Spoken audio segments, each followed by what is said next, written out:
Bem, para o início do nosso serviço de hoje, eu vou ler uma página do livro Vinha de Luz, a lição de número 21, por Franciscano Xavier, pelo Espírito Emmanuel, e tem como título Oração e Renovação, anotado por Paulo, Hebreus, capítulo 10, versículo 6. Ele nos diz assim: holocaustos e oblações pelo pecado não te agradaram. E Emmanuel traz para nós: é certo que todo o trabalho sincero de adoração espiritual nos levanta a alma, elevando-nos os sentimentos. A súplica no remorso traz-nos a bênção das lágrimas consoladoras. A rogativa na aflição dá-nos a conhecer a deficiência própria, ajudando-nos a descobrir o valor da humildade. A solicitação na dor revela-nos a fonte sagrada da inesgotável misericórdia. A oração refrigera, alivia, exalta, esclarece, eleva, mas, sobretudo, afeiçoa o coração ao serviço divino. Não olvidemos, porém, de que os atos íntimos e profundos da fé são necessários e úteis a nós próprios. Na essência, não é o Senhor quem necessita de nossas manifestações votivas, mas somos nós mesmos que devemos aproveitar a sublime possibilidade da repetição, aprendendo com a sabedoria da vida. Jesus espera por nossa renovação espiritual acima de tudo. Se erraste, é preciso procurar a porta da retificação. Se ofendeste alguém, corrige-te na devida reconciliação. Se desviaste da senda reta, volta ao caminho direito. Se te perturbaste, harmoniza-te de novo. Se abrigaste a revolta, recupera a disciplina de ti mesmo. Em qualquer posição de desequilíbrio, lembra-te que a prece pode trazer-te sugestões divinas, ampliar-te a visão espiritual e proporcionar-te consolações abundantes. Todavia, para o Senhor não basta as posições convencionais ou verbalistas.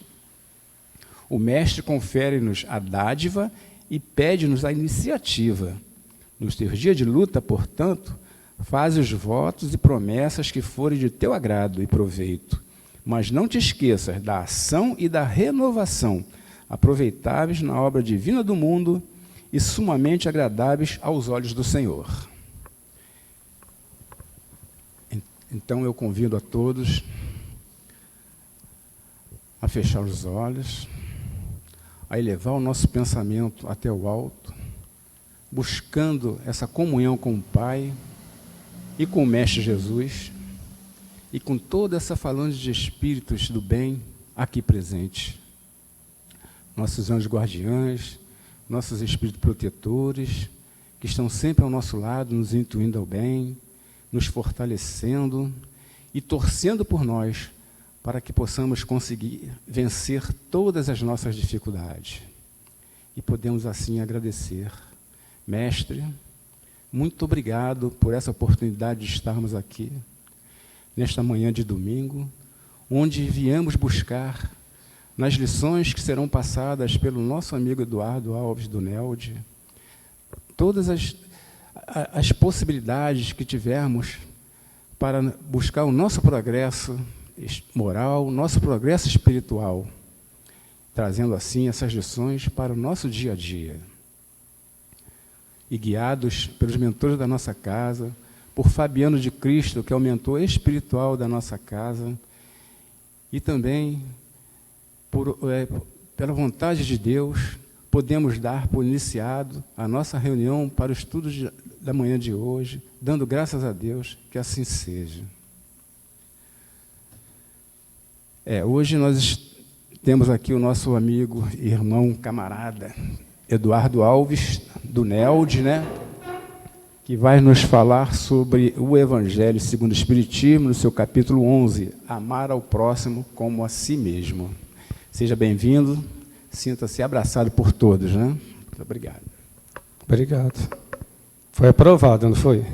Eu achei que ele já fazia isso há muito tempo, ele estava escondendo o jogo, né? Foi perfeito. Bom dia a todos. Eu fico muito feliz de estar aqui novamente para conversar um pouco, né? Eu já falo que eu não sou palestrante, eu gosto de conversar sobre a doutrina espírita, principalmente no nosso meio, no meio de amigos, né? A gente se sente mais à vontade. E falar de evangelho, eu sempre gosto de fazer algumas repetições com relação ao evangelho. A primeira coisa é como colocar o evangelho na nossa prática do dia a dia, né? A leitura de abertura, ela fala lá no Atos dos Apóstolos, quando Paulo recomenda que além da gente aprender o ensinamento, além da gente orar, a gente tem que fazer a prática, né? Que Jesus, primeiro ele praticou, ele fez a prática do bem e depois ele buscava ensinamento na própria lei mosaica, né? Daqueles ensinamentos que já existia que ninguém usava, né? Ninguém usava. O tema de hoje, falar amar ao próximo a si mesmo, ele fala exatamente que já tem Levítico, né? Esse ensinamento já existia lá atrás. Então, o papel da doutrina espírita é reviver o ensinamento de Jesus de uma maneira bem lógica, né? Aqui eu tenho uma certa facilidade de usar lógica, né? Porque eu sou de ciências exatas. Tem muitas pessoas que não é de lógica, aí fica um pouco mais difícil de entender. Então, tudo que eu pego, eu boto numa lógica, né? E lá no livro O que é o Espiritismo, Kardec fala sobre isso, né? Ele fala assim, o Espiritismo veio para o momento de lógica e razão, né? Então, o que tem, que apresenta para a gente, né? Que tem lógica, a gente tem que ter razão, tem que botar o raciocínio para funcionar. Se não entrar naquilo que é lógico e racional, a gente já tem um pouquinho de suspeita que aquilo ali não vai funcionar, né? Aquilo não está legal, né? Então, quando a gente traz o Evangelho para dentro de nós, a gente coloca essa vida muito mais participativa do que na teoria, né? Ontem eu estava conversando com Dilma está agora com minha cunhada lá no hospital, que ela fez uma pequena cirurgia. Eu fiquei lá com ela até 6 e pouca, depois Dilma fez a palestra no NELD e voltou para lá para ficar à noite com ela. E quando eu cheguei em casa, eu falei, vou fazer o lanche, né? Porque normalmente minha sogra, a mãezinha, né? Que chama de mãezinha, ela mora do lado de lá de casa. Então a gente faz o almoço para ela, faz o lanche final da noite para ela direitinho. Aí eu cheguei chovendo, aí eu falei, vou preparar o lanche, né? Para mim e para minha sogra, né? Aí fui lá correndo, preparei o lanche direitinho, o suco e tal. Cheguei na minha sogra lá, estava meu cunhado, sentado com ela, fazendo companhia a ela. Falei, Sérgio, exatamente pensei em você. Trouxe o lanchinho para você e para ela. E eu fui para casa chupando o dedo, arrumar um outro lanche para mim, né? Essas coisas a gente tem que fazer automático, entendeu? São coisas assim que passa na prática, né? Minha esposa, minha cunhada, fala que eu sou muito explorado, né? Sou explorado pelo Tiago, a esposa, sou explorado pelo outro filho, sou explorado pelos parentes. Lá em casa eles falam que meu estoque de peças é o almoxarifado. Os vizinhos vão lá, meus sobrinhos, né? Edu, posso ir lá no almoxarifado? Tem bucha lá. Estão lá instalando um ar-condicionado lá, acertando um ar-condicionado dessa minha cunhada, que era passar 2 meses aqui, ela é dos Estados Unidos. Muito calor que estava fazendo, compramos um ar-condicionado para ela. Estava muito barulhento, Valdir, o ar-condicionado, acho que estava faltando apoio. Aí falamos com o meu cunhado e falou, vamos botar um apoio, né, no ar-condicionado. Eu estou lá em casa, né, fazendo outras tarefas, daqui a pouco eu falei, Edu, tem bucha? Falei, tem, em tal lugar assim. Tem máquina de furar? Tem, debaixo de não sei o quê. E parafuso? Tem, lá naquelas 2 caixas tem parafuso. Então, você tem fio, tem bucha, tem parafuso, tem carrinho de mão que os vizinhos pegam, tem escada que sobe em coqueiro que os vizinhos pegam. A gente está para servir, desde que me devolva. Se não devolver, não tem problema, né? Deus me deu condições de comprar outro, eu vou lá e compro outro. Entendeu? Então, colocar em prática o Evangelho de Jesus é no nosso dia a dia, não precisa fazer nenhum tipo de milagre. Né? É coisas simples, coisas pequenas que a gente tem que fazer. Né? Então, quando a gente tem esse exercício da caridade, fica muito mais fácil a gente, né, ter esse desapego. Né? Eu morei 9 anos em Cachoeiro. Eu estava tão acostumado já ao Cachoeiro Itapemirim que minha esposa falava, eu cedi minha casa para o meu cunhado morar, porque ele estava construindo a dele ainda. Aí minha esposa fala, filho, e a nossa casa lá? Eu falei, vende, deixa para lá aquela casa, a gente vai agora viver em Cachoeiro Itapemirim. Mas você não dá valor à casa? Eu falei, dou valor à casa, lógico que eu dou. Mas vai ficar aí mesmo. Entende? A gente tem que fazer esse exercício. O filho foi lá e pegou uma coisa tua. Vai.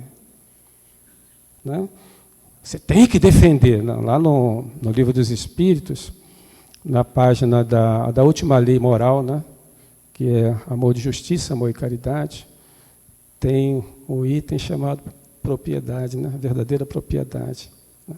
E lá diz que nós temos o direito de ter as nossas coisas. E dar valor para ela e defendê-la. Não fala como. E temos o direito de defender. Tudo que é ganho com honestidade, sem prejuízo do terceiro, é sua justa propriedade. E você tem todo o direito de defendê-la. Entendeu? Está nas entrelinhas aí, né? O que a gente pode entender e defendê-la. E na lei de trabalho, que eu lembrei quando ele estava lendo, a primeira lei moral, a lei divina, né? Chama-se lei de adoração, que a gente se liga a Deus pelo pensamento, né, Silvia? Quando a gente ora, né? A gente estava lá estudando esses dias, Silvia estuda lá com a gente ora, a gente se liga a Deus pelo pensamento, tá?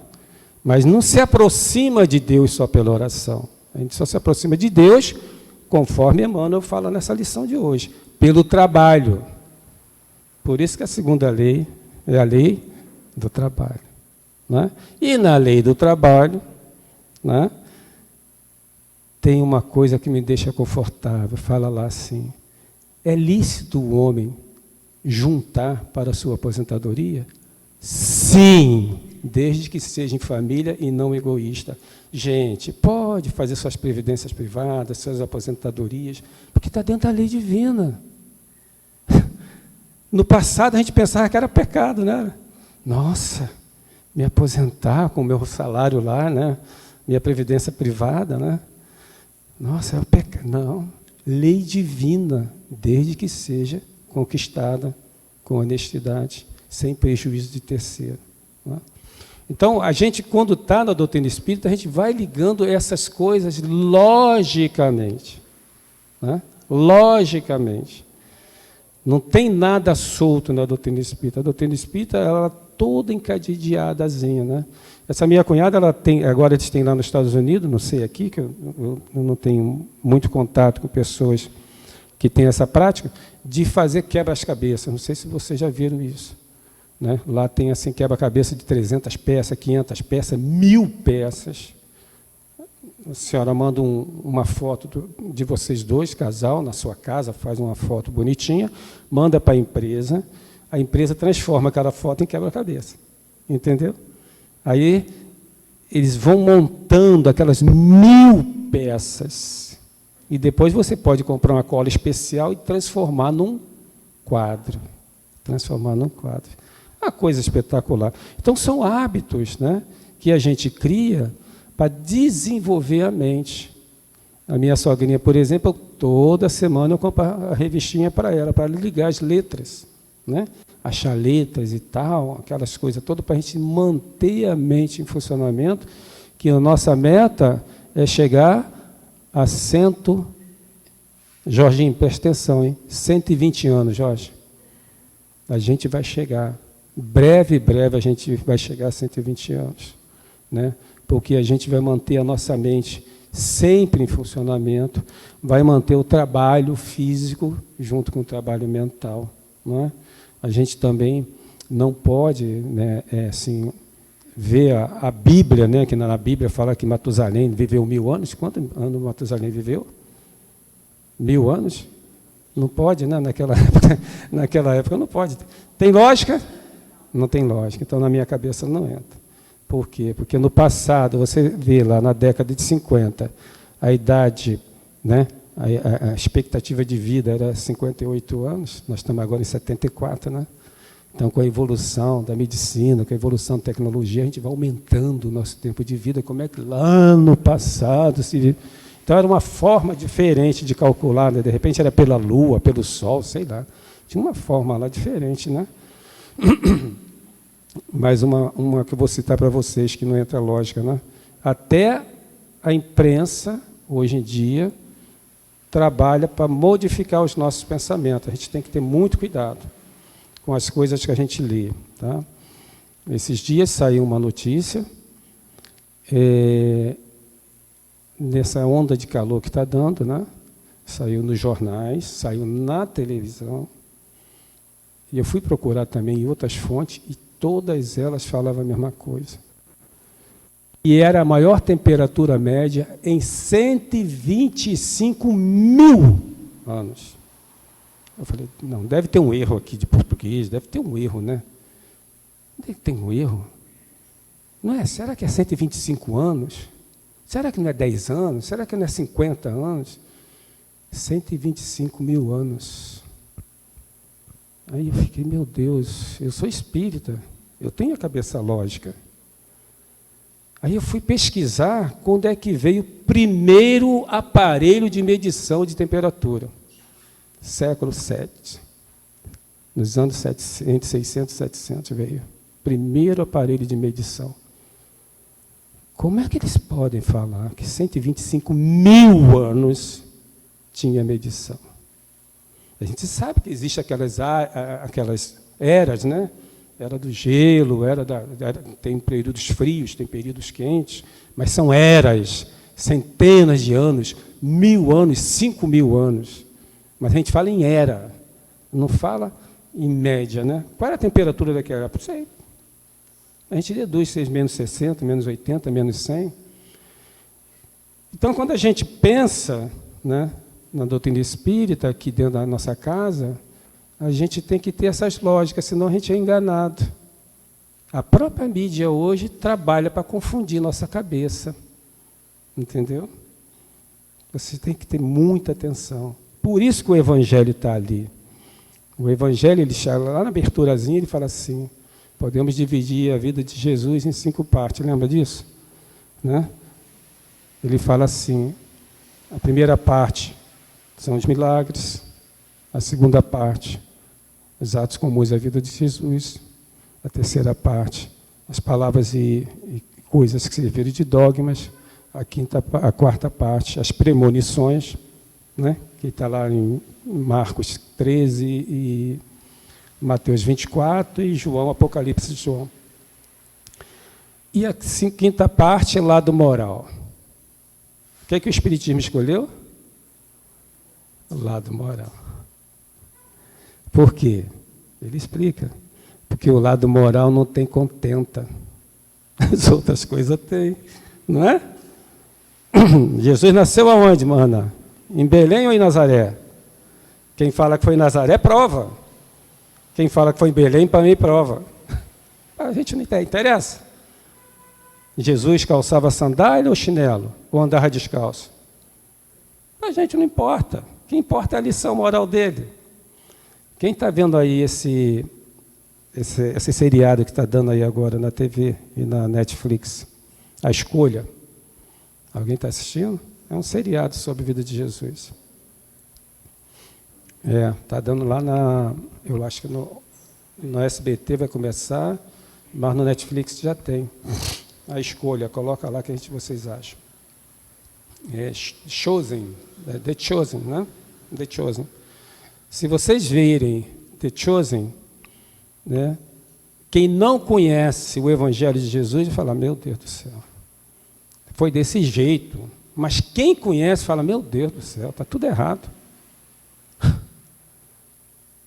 Eles colocam Mateus, que é Levi, como um cara perturbado. Entenderam? É um cara que fica com a cabeça aqui perturbada, não sei o quê, anda de um lado. É Mateus. Né? Mateus era publicano, era um arrecadador de impostos, era um cara de inteligência altíssima na época. Né? Eles colocam Pedro como um jovem. Pedro era um senhor, né? Dizem que era muito carrancudo, né? Mas era ótimo, era uma pessoa que precisava naquela época. Né? Eles contam a história de um cidadão chamado Malaquias, né? Que Jesus convence Tiago e João a arar a terra de Malaquias, que ele estava com a perna quebrada, né? Para exercitar a caridade, e depois vão visitar Malaquias. O grupo todo vai visitar a família de Malaquias. Malaquias chora na frente de Jesus e fala que ele é um malfeitor, né? E Jesus fala, não tem problema, né? O que importa daqui para frente, o que você vai ser. Né? Então, Malaquias conta para ele falou, desabafa comigo. E Malaquias conta que ele, junto com os companheiros, assaltaram um viajante, quebraram o cara na pancada, deixaram quase morto, semi-morto, e Malaquias subiu do cavalo para fugir com o cavalo que ele tinha roubado, e o cavalo derruba ele e quebra a perna. E ele tem que se arrastar até uma cidade para cuidar da perna, por isso que ele não merece perdão. Aí o Malaquias fala para Jesus, aquele homem está morto. Aquele homem está morto. Aí Jesus fala para ele, não. Teve um caridoso que pegou ele e levou para... É isso aí. Isso aí é o quê? Uma parábola. Isso não é fato. Entendeu? Isso não é fato, isso é uma parábola, uma historinha que Jesus contou para saber, né, quem é o próximo, que é a lição de hoje. Né? Porque perguntam para ele, mas quem é o meu próximo? Aí Jesus conta esta parábola. Mas lá no The Chosen é um fato real.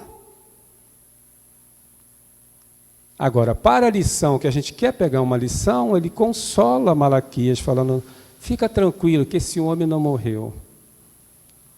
Né? Passou um outro, né, que não era tão religioso assim, cuidou da sua ferida, né, levou para um hotel, que naquela época o hotel era outro nome, e cuidou daquele pessoa. Ele não morreu, fica tranquilo. É fato ou é parábola? É parábola. Né?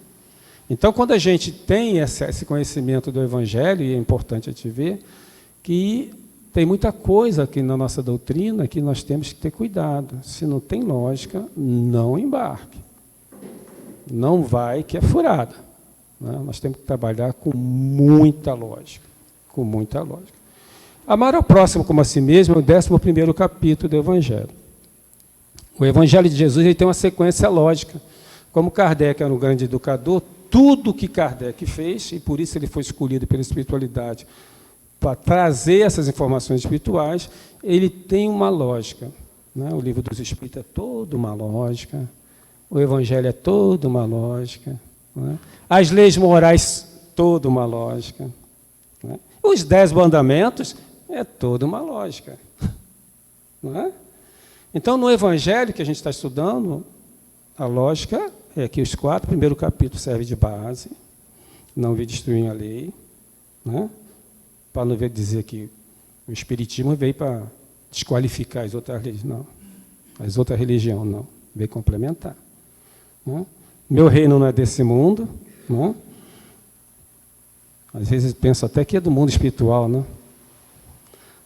Aí, quando a gente vai lá na pergunta 1018 do Livro dos Espíritos, os Espíritos superiores nos explicam que o mundo de Jesus, que ele estava falando naquele momento, era para aqueles corações desinteressados e caridosos. A gente pode ser desinteressado e caridoso no plano material ainda? Pode. Não teve tanta gente aqui que teve desinteresse nenhum, como o Chico, né? Como esses grandes, dessas figuras religiosas. Então pode, ele viveu o reino de Deus aqui na Terra. Né? Porque tem gente que fala, não, o reino de Deus é o reino espiritual.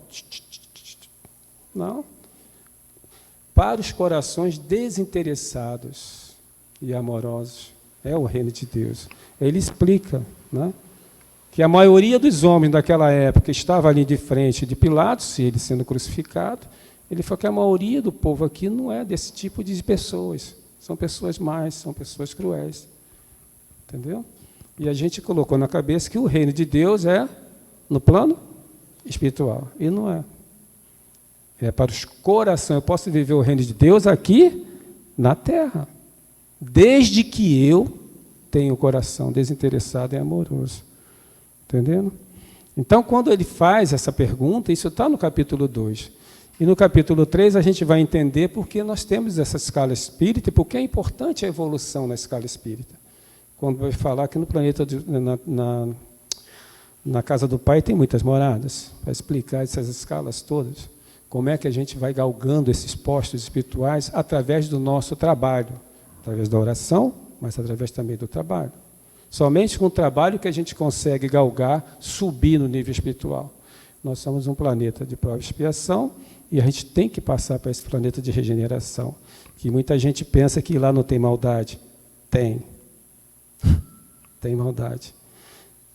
Então, Silvia, se lá tiver 100 pessoas, tiver 51 com coração bom, já é regenerado. Porque em sua maioria tem pessoas, mas tem 49 ruins. Posso sucumbir? Posso. Influenciado pelos ruins. Aí eu volto para a prova e expiação. Entenderam? Então, eles falam que o planeta de regeneração é um planeta temporário. É um planeta temporário. Ele serve de, eles falam de repouso, de análise, é onde a gente vai lá no analista, né, pensar o que a gente fez, o que a gente não fez, se a gente pode melhorar e tal, para a gente galgar os mundos felizes. Né? Então, no terceiro capítulo, é importante a gente saber. Se a gente, lá no terceiro capítulo, tem uma das coisas mais importantes que muita gente não leva em consideração. Quer saber esta sociedade atual no planeta Terra, por como funciona. Kardec explica, Santo Agostinho explica. Porque existe tanta miséria na nossa Terra. Então, o espírita, ele não pode ser aquela pessoa que fala assim, acabou o mundo está perdido, não tem mais jeito. Tem. O mundo está exatamente do jeito que tem que ser. Né? Aonde os espíritos que aqui habitam, em sua maioria, têm uma tendência para o mal. Temos tendência, né? Não é que a gente faça mal, mas se pisar no calo, a gente faz. Faz sim, né? Se pisar no calo, a gente faz. A gente está ali morninho, pisou no calo e pum, a gente coloca a nossa tendência. Né? Por isso que a gente tem que evoluir. Né? E no quarto capítulo, que eu chamo de base, ele vai falar da reencarnação, né? Não se pode chegar ao reino de Deus se não nascer de novo, mostrando para a gente que 80, 100, 120 anos que eu e Jorge vamos chegar, é muito pouco tempo para a gente se tornar bom. Né? Eu posso citar minha sogrinha, eu falo para ela, vou citar a senhora lá, tá? A sua filhinha vai depois falar, Eduardo falou de você. Eu tenho defeito da minha sogra, que eu já conheço há quase 50 anos, que ela tem até hoje. Um defeitozinho, né, que a gente não consegue corrigir. Por isso que Pedro, o pessoal fala que é Paulo, mas é Pedro, fala que o amor cobre a multidão de pecados. Cobre. Eu vou cobrir aqui meu copo com o livro. Cobre. O copo está aqui? Tá. Então, a multidão de pecados está, continua lá. Só que, como diz Pascal, neste capítulo, no item 10 ou 11, quando fala da lei de amor, Pascal fala que se houvesse caridade, ele fala assim, a caridade é o oposto do egoísmo. Se houvesse caridade na Terra, não haveria maldade, porque não encontraria nos corações dos homens a oportunidade de maldade. Então, muitas vezes a gente quer tirar um defeito muito rápido, trabalha em cima daquele defeito e não cria qualidade. Por isso que a gente tem que buscar virtude, né? Também está naquela última parte das leis morais. Lei, justiça, amor e caridade tem um item chamado virtudes e vícios. Ali a gente aprende que as virtudes, a gente tem que se encher de virtude. E deixar que os vícios vão sumindo, eles vão ser abafados. Não é? A gente às vezes passa esse tempo todo, eu tenho mais virtude do que vício, outros têm mais vício do que virtude. Não é? Então, nós, nesse capítulo 4, a gente vai ver que a gente, numa encarnação só, a gente não pode galgar essa salvação, né? Essa elevação que a gente tanto quer. Depois vem capítulo 5, para a gente conhecer as aflições, maravilhosas aflições. Nossa, cada carta maravilhosa que tem ali, né? Ensinamentos fantásticos que tem no capítulo 5. O capítulo 6 vai falar que o Cristo é consolador, não é? Para poder amenizar o nosso coração. Ali tem as cartas do livro do Espírito de Verdade, onde está escrito: amai-vos, instruí-vos. Né? 8, 9 e 10, vem as bem-aventuranças, né? Bem-aventurados os pobres de espírito, bem-aventurados os misericordiosos, bem-aventurados os mansos pacíficos, bem-aventurados os puros de coração. E o capítulo 11 agora, que fala da lei do amor. A lei do amor. Né? Que mais na frente, a carta maravilhosa de Lázaro vai nos ensinar que todos nós temos instintos no nosso início espiritual. Fomos criados simples e ignorantes, não é? Nós temos instintos adquiridos numa passagem ainda não explicada pela parte vegetal e animal. Porque a atração nós criamos e aprendemos pela parte mineral, que o mineral se atrai. A gente aprende por ali. De que forma vivemos lá? Ninguém sabe, não é informado. Mas passamos por lá.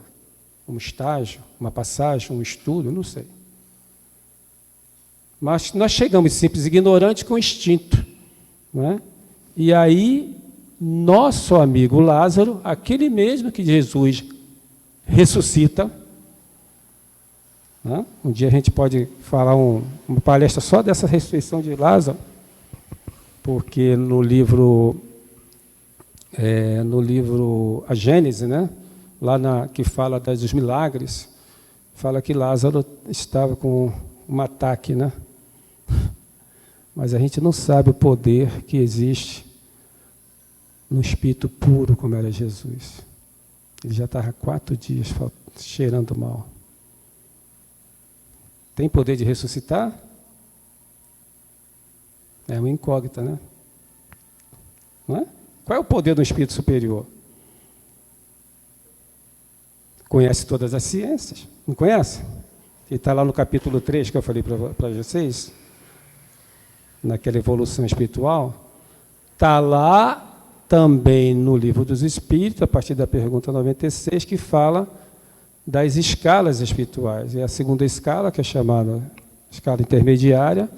Tem o espírito sábio, de sabedoria, né? O espírito benfeitor e os bons espíritos. E um desses aí, que é o sábio, ele tem que saber todas as ciências. Então não se pode chegar a espírito puro se não souber todas as ciências. Tem que saber astronomia, medicina, línguas, psicologia, e vai por aí afora. Todas as ciências. Então o espírito puro conhece todas as ciências. Tinha capacidade de ressuscitar ele? Tinha. Só que a gente ainda não sabe como. Né? Tem uma possibilidade. Por isso que eu falo, tem lógica? Tem lógica. Mas vamos ficar com a Gênese lá, que está dizendo, né, que ele tinha aquela doença lá. Então, quando a gente chega, né, essa grande lei do amor, que a gente tem que viver dela, né, e aí a gente tem que entender que existem alguns tipos de amor. Né? Tem o amor de Sócrates, né? O amor de Sócrates, que não escreveu nada. Mas quem escreveu por Sócrates? Platão, né? O amor de Platão. Platão falava que o amor é desejo. E desejo é possuir aquilo que a gente não tem. É importante esse amor? É. Muito importante esse amor. Porque é ele que dá a evolução. Porque se eu quiser possuir aquilo que eu não tenho, eu incentivo as novidades, os estudos científicos de coisas novas, tecnologia nova. Porque se a gente não possuísse... chegou o celular aí, lembra? Quem lembra aqui da Casa e Vídeo, lá do outro lado do bairro São Cláudio, lá que tinha uma fila enorme quando veio o primeiro potocão de celular desse tamanho? Lembra disso? Eu estava na Michelin na primeira época ainda, era 1981, 82. Fizeram uma fila enorme, chegar o celular. Era um rádio desse tamanho, a gente pegava a cena. Um tijolão, era o famoso. Depois o tijolão foi virando tijolinho ficou desse tamanhozinho, né? Se a gente não tivesse a capacidade de possuir aquilo, a gente estava lá falando no telefone preto na linha, até hoje. Então, o amor-desejo é muito importante, chamado eros, que ligaram ao erotismo, por causa do desejo da mulher do outro. Entendeu? Levaram para a parte sexual e enterraram o amor eros, né? Que lá na lei de conservação, né, fala que, na pergunta 722, por que Deus colocou gozo nas coisas? Aí eles respondem, os espíritos, para incentivá-los a possuir e também testar sua razão pelos excessos. Não é? Aí, na Gênese bíblica, fala assim, cresceis e multiplicai. Se o sexo não fosse bom, crescia e multiplicava? Não. Entenderam? Tudo tem lógica. Tudo tem a sua lógica. Então, quando a gente vê esse instinto, né, que Lázaro fala, que é o ponto inicial de todos nós, ele nos mostra dois caminhos. O caminho do desenvolvido e corrompido, que ele chama que a gente vai ter sensação. Aí a gente vai ter o amor chamado amor-sensação. É o amor às coisas, né? Amor por comida, amor por qualquer coisa material. É amor-sensação. Por quê? Que ele foi desenvolvido. Por que desenvolvido? Porque o espírito nunca regride. A gente vive aqui, sempre está progredindo, mas ele é corrompido, a gente aprende de maneira errada. Mas Lázaro fala que esse mesmo instinto, num outro espírito, por exemplo, pode ser instruído e purificado. Não é? Instruído e purificado vai dar sentimentos. E o ponto alto do sentimento é o amor. Né, Patrícia? Que carta linda, né?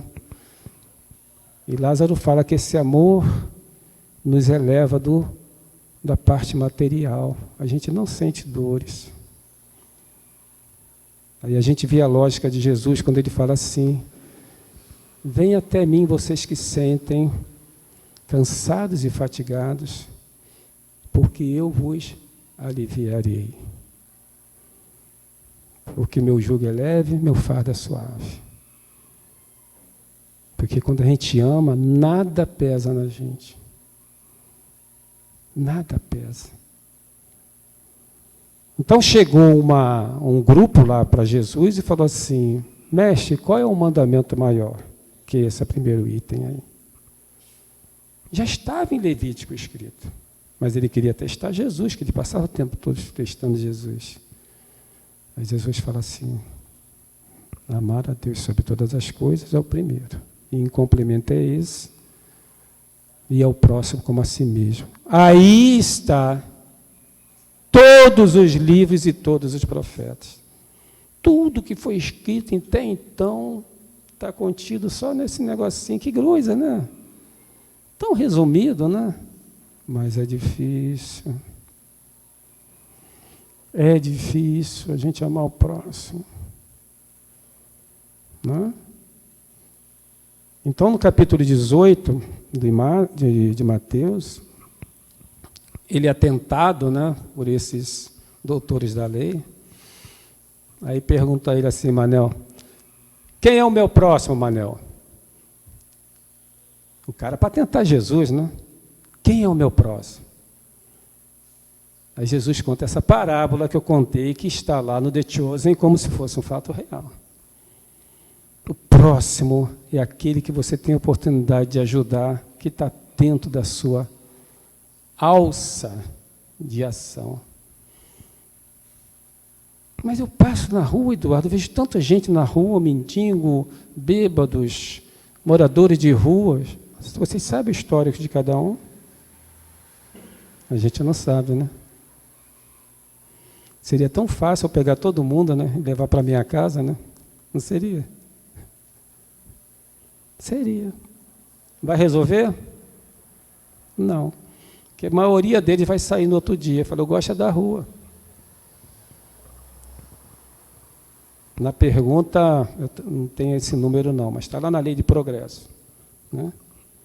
Tem pessoas que optam em morar na rua. É culpa dele ou da sociedade? Muitas vezes dele. Porque a opção dele é morar na rua.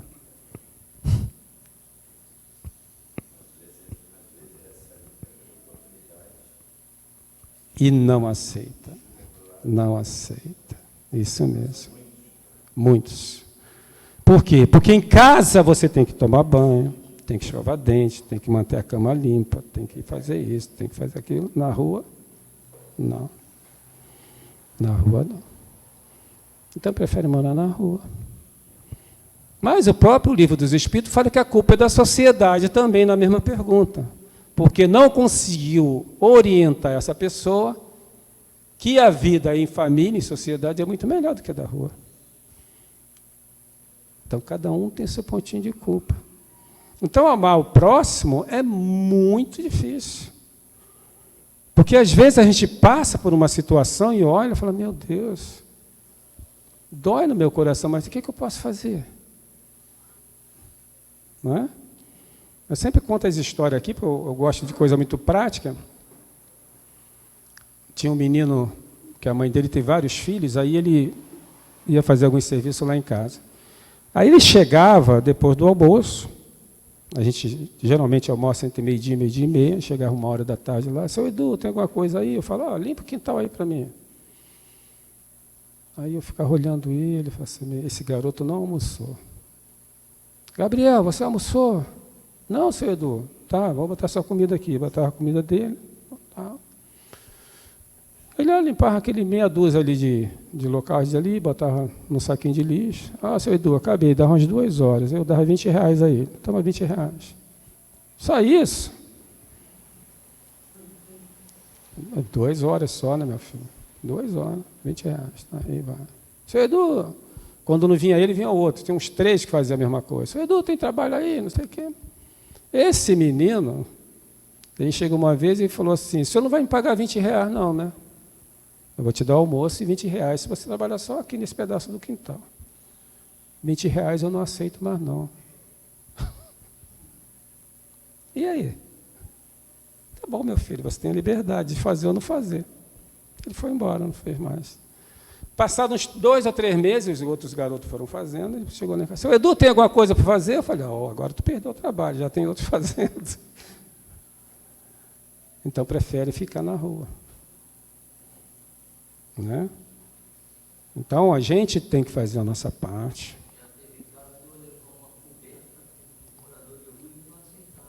Exatamente. Não aceita. Aí o senhor tem que, humildemente, pedir desculpa a ele, cidadão, desculpa, rola a tua coberta e leva de volta. Entendeu?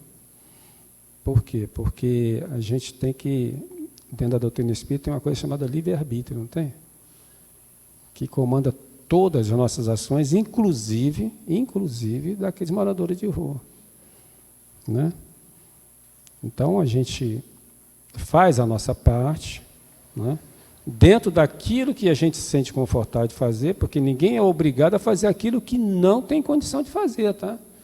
Eu conheço pessoas que se doam nesse trabalho de morador de rua, tá? Eu tenho um exemplo tem 2 exemplos na minha cabeça aqui recente, que as pessoas é o cão chupando mariola. Para lidar com o outro é um cavalo, mas ele ajuda na rua. Então ali ele é importante. Mas com os outros, com o próximo, ele é um cavalo. Agride, fala preconceituoso, sabe? Fala palavra de baixo calão, chuta, mas ajuda na rua. Então cada um faz aquilo que pode. Se a gente não conseguir fazer tudo, Sônia, não se preocupa, está fazendo alguma coisa? Está fazendo a sua parte? Faz a sua parte. O pequeno que a gente faz já é amar ao próximo. Né? Seja com a minha sogra, seja com o meu cunhado, né? Seja com o netinho, né? O bisneto. Né? Não é assim? Está ali a gente parando, né, dona Dona? Está parando ali. É pequenas coisas, ninguém exige nada mais do que pequenas coisas. Porque se somar pequenas coisas de todo mundo, está salvo o mundo. Só que um faz, 99 não faz. Aí pesa para aquele um. Pesa para aquele um, não é? Então, quando a gente tem essa visão espírita de que a gente tem que fazer esta ação dentro dos nossos limites, a gente vai progredindo devagarzinho, não precisa ter pressa de progresso. Não é? Mas Jesus fala no capítulo 10 de Mateus, né, quando ele envia os discípulos em dupla para poder anunciar a boa nova. Nós somos cristãos. Espírito é cristão. Não é? E Jesus fala para a gente: eu envio vocês como cordeiros no meio de lobos. Por favor, peço, sejam suaves como as pombas, mas prudentes como a serpente, para não serem enganados. Para não ser enganado. Tanto é que ele fala assim: não vai à terra dos gentios, nem às cidades dos samaritanos, porque eles não aceitavam. Vocês vão perder tempo lá. E qual é o anúncio que eles dão para que eles passassem, né, para toda aquela comunidade? É chegado o reino dos céus. É chegado o reino dos céus. Esse dia eu estava conversando com Dilma na caminhada, aí fala assim: amor, prova de o planeta de regeneração, o que você acha? Quanto tempo? Eu falei assim: olha, eu vou pegar um ensinamento de Jesus. Jesus manda os discípulos fazer o anúncio da chegada do reino dos céus. Ele não falou assim: vai vir o reino dos céus, não. Algum dia virá, não era futuro. Ele falou: é chegado o reino dos céus. Chegou o reino dos céus? Ele falou isso há 2000 anos atrás. Planeta de regeneração. Quando vai acontecer? Por isso, Aninha, quando a gente vê no Espiritismo que alguém deu data, não aceito. Ah, mas Chico falou... Não aceito. Não se dá data. Daqui a 20 anos, daqui a 30 anos, em 2050 muda. Nosso maior exemplo aí é a ONU. Né? A ONU, que é humana, erra, e erra muito. As metas que eles deram para 2030, a primeira qual é? Alguém lembra? Acabar com a pobreza até 2030. Acaba com a pobreza? Nós estamos em 2024, a gente cada vez mais pobre. Lá em 2014, quando eu vi isso, não vai acabar nunca. Entenderam? Espírita não se engana. Por isso que a gente tem que estar atento. Nós temos que olhar tudo em volta de nós para que a gente saiba onde agir e agir certo. Não é?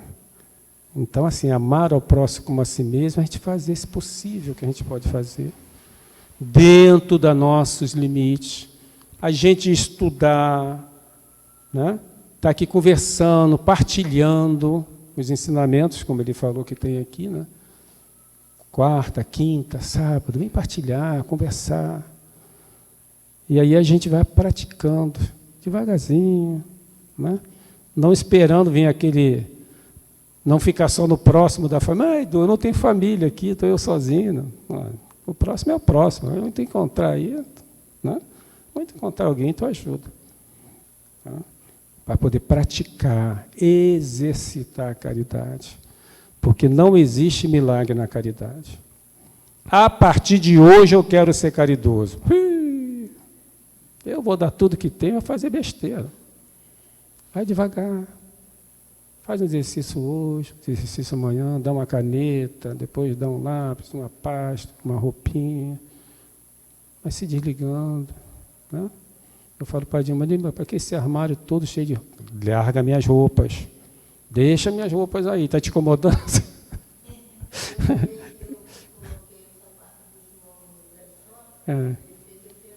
Pega de volta, né? Pega isso aí. Logo aquele que eu tenho carinho especial, né? Estimação, mas a gente às vezes tem muita virtude nossa, né? Que ela encobre essas pequenas coisas, entendeu? Então, estou falando, isso é um exercício, né? Um exercício. Os sapatos de ouro. Né? Então, cada um de nós descobre uma forma de ser útil à sociedade. Você tem que somar para a sociedade. Né? Quando eu falo para jovens e em outros lugares, eu falo, não dependa de ninguém, se você puder. Lógico que a gente sempre depende de um outro, porque tem a lei de sociedade para isso. Mas não depende. Mulher, estude e trabalhe. Minha filha, cuidado com beleza. Meu amigo, cuidado com beleza. Porque às vezes você se engana, casa com uma beleza e carrega a família toda de problemática para dentro da sua casa. Se prepara que no futuro não vai ter aposentadoria. Os governos estão falidos, pagando aposentadoria. Agora mesmo o STF barrou a tal da revisão de aposentadoria da vida inteira, que ia dar 500 bilhões, próximo a 500 bilhões de prejuízo para o cofre público. Não vai ter, gente. Nosso país está ficando velho. Quantos jovens tem hoje? Antigamente era 15 jovens para uma aposentadoria. Hoje deve estar 4 por 1. Vai acabar. Então se prepare, faz previdência privada, junta seu dinheiro. Porque no futuro vai acabar. Não só no Brasil, tá? No mundo inteiro está assim. Tem guerras e protestos no mundo inteiro que está difícil. Tá? Então nós temos que nos preparar. Tá? Nos preparar, porque a gente vai passar por dificuldades e a gente, sabendo lidar com as dificuldades, né, a gente consegue ser um pouco melhor. Né? Nada vai destruir, tá? Está tudo na mão de Deus. Ah, vai acabar? Não vai acabar nada. Tudo isso aí vai passar, como já passou tantos ditadores por aí, tanta guerra, não sei o quê. O mundo só teve guerra? Alguém já ouviu o mundo sem guerra? O mundo não teve guerra. Aonde não tem guerra? Sempre teve guerra. Na África, guerra a vida inteira da África. Na Ásia tem guerra a vida inteira. Só não tinha na Europa, né? Que na Europa são elitizadas, né? Quando teve uma, o mundo parou, não foi? Mas guerra sempre teve. Então a gente tem que ter essas visões macro para que a gente vive nesse micro, onde a gente está na tua casa, na nossa comunidade, muito melhor do que a gente possa dar, né? Aquilo que a gente pode dar aqui dentro da sociedade que é importante. Seja útil, seja somatório dentro dessa sociedade. Isso que é amar ao próximo como a si mesmo. Tá? Então, bom dia. Foi esse bate-papo que eu preparei para vocês. E vai saindo, né? Eu vou preparando, vai saindo, vem vendo as coisas. Um bom dia a todos, um bom domingo. Graças a Deus de chuva, né?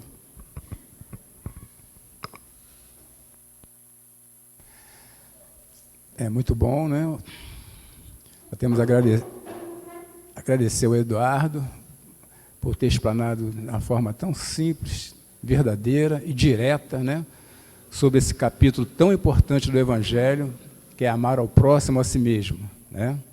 Então, quando Jesus falou que amar a Deus acima de todas as coisas e amar ao próximo como a si mesmo, ali estariam resumidas todas as leis de todos os profetas, né? Então, quando realmente isso acontecer em nosso planeta, amar ao próximo como a si mesmo, essas injustiças sociais, né, deixarão de existir e nós estaremos entrando definitivamente em direção ao mundo de regeneração. Então, muito obrigado, Eduardo, por ter explanado de maneira tão simples e verdadeira para nós. Então, estamos encerrando a primeira parte da nossa reunião da manhã de hoje. Vamos agora para a segunda parte, que é a parte dos passos, né? E vamos, então, fechar os nossos olhos e agradecer mais uma vez Deus, nosso Pai, e Jesus, nosso Mestre. Agradecemos infinitamente por esse momento que passamos agora, na parte da manhã, com todos esses ensinamentos que nos chegaram através do nosso irmão, através do alto, dos nossos amigos espirituais do plano superior. Agora podemos dar, com permissão de Deus e toda a espiritualidade amiga, vamos dar início à segunda parte, que é a parte dos passos, dando graças a Deus que assim seja.